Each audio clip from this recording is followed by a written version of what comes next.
Hi, I'm Dr. Snexer from the Department of Animal Behavior, Ecology, and Conservation. Today I wanted to talk to you a little bit about Ignatian Scholarship Day. This day is a day at Canisius University to highlight the academic accomplishments of our undergraduate and graduate students.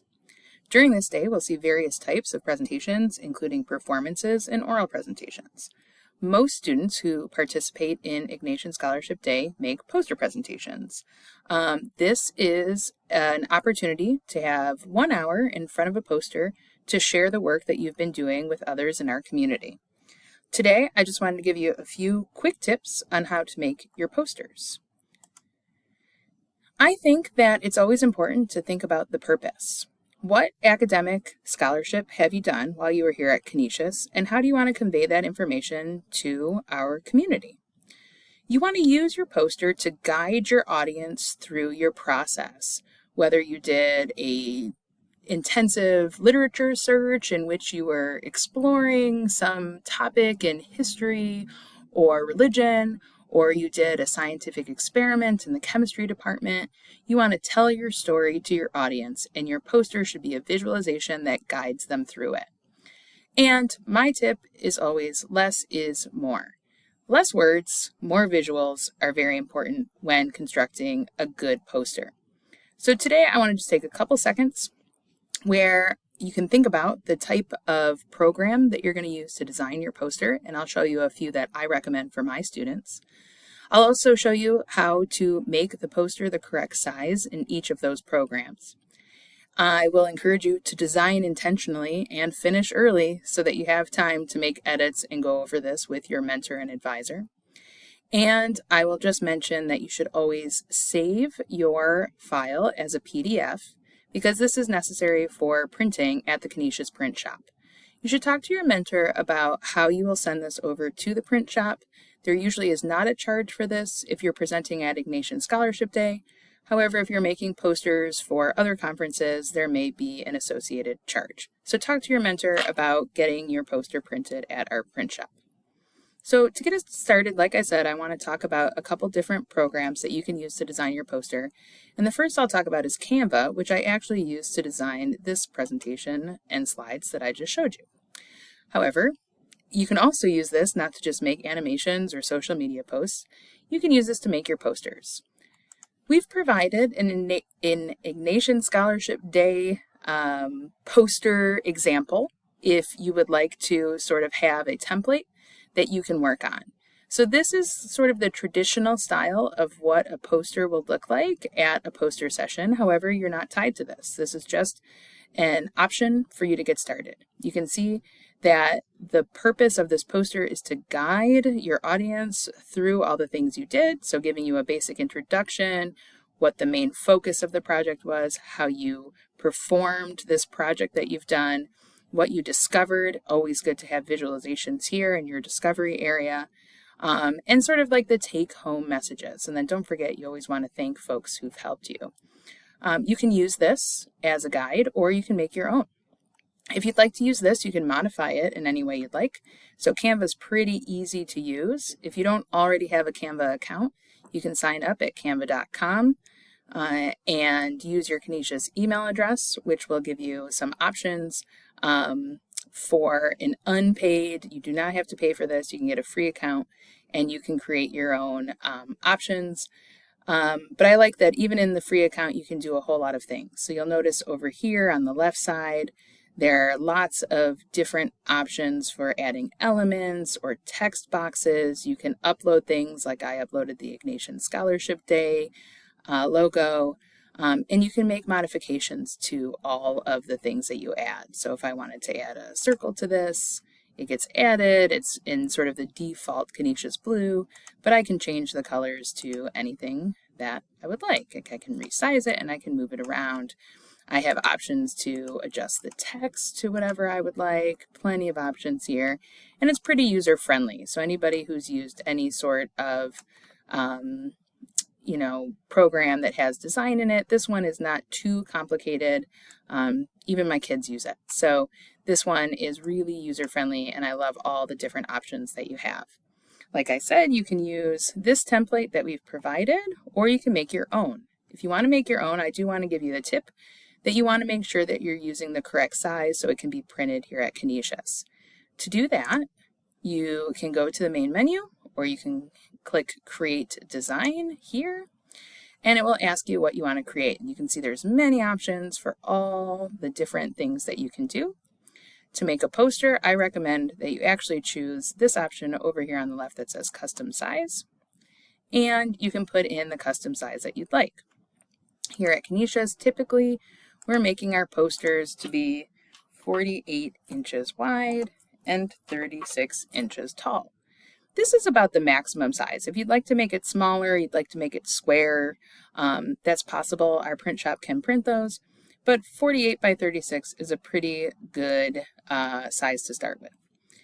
So once we've entered in our information, and don't forget, make sure it says inches, you want to create your new design, and you can see that you're given a completely blank template. Canvas, really, in this Canva file.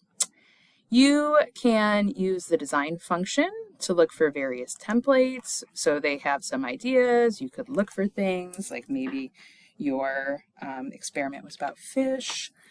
So you could look for fish, and you can add those pre-made templates to your background if you think that's something that's interesting.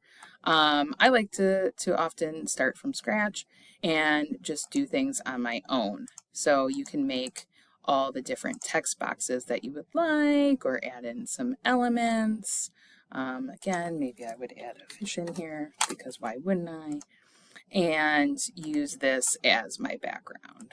So here are my fish, and I add a text box, and I'm going to put in here, you know, the title, etc. And you can move all of these things around and really work on making this poster your own if you'd like to be a little bit more creative. And we encourage that. There are no rules about exactly what your poster needs to look like. There is a rule, as I mentioned before, about printing it though. If we're going to print this poster, or I'll go back to, I guess I can't go back to my template, but if we wanted to print this poster, we want to download our file from Canva as a PDF. So you go here to Share, Download, and then you want to pick your PDF for printing. This is the type of file that's necessary to print in our print shop. So you just download it. You don't have to worry about any of all these fancy things, and it will download into your download box, and you'll be able to get that printed by submitting it to the Canisius print shop. So again, I recommend Canva. It's pretty user-friendly. If you're not a fan of Canva, you can also use a more traditional program. For example, here we have the PowerPoint version of our template, and PowerPoint is probably something you're familiar with. It does also have some sort of flexibility with it, right? I can change colors if I wanted, right? I can add in text boxes and things and shapes to this just as I can in Canva.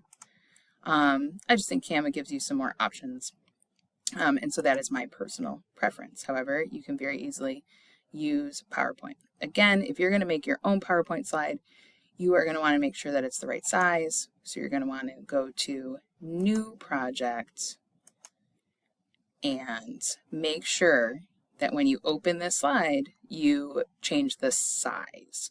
To do that, you go to Design, Slide Size, Custom Slide, and then create our 48 inches by 36 inches, and PowerPoint will resize it for you, and now you're working in the proper size. Again, after you've created your poster, added in all the information and the photos you'd like, make sure that you save this as a PDF. You go to File, Save as PDF. Yes, I want to save it. Save and save, right? And so now it saved it for us in the proper file format for printing. All right. Now, if you do not have PowerPoint and you'd like to use another free option but you don't want to use Canva, you can also use Google Slides. Google Slides is, of course, Google's version of PowerPoint, and it functions pretty much in the same way and has a lot of the same options as PowerPoint. However, there's a trickier thing if you're going to make your own Google Slide version of your Ignatian Scholarship Day poster, and that is when you go to File and you create your new presentation. I just want to show you that for this, we don't go to Slide Size, but instead we do File, and we hit Page Setup. And again, we have to do Custom Size, entering in 48 by 36 inches, and Google Slides will resize that for us. And again, if we want to save this, we need to save it as a PDF, and we do so by downloading it as a PDF version. You can be creative with your poster. Here is a Google Slides version of a poster that some of my students made for Ignatian Scholarship Day. You can see here that they used a template that they got from Poster Nerd, so there's plenty of templates that are available on the internet. Here's another option of a poster that one of my students made within Canva, and you can see this one has a lot more visuals on it, right? And we also have some diagrams that are showing what's going on, and really is sort of a guide. It doesn't follow that same traditional setup that we saw in the template. However, it still has all that information for a successful poster. So be creative, try new programs, and good luck with your presentation for Ignatian Scholarship Day.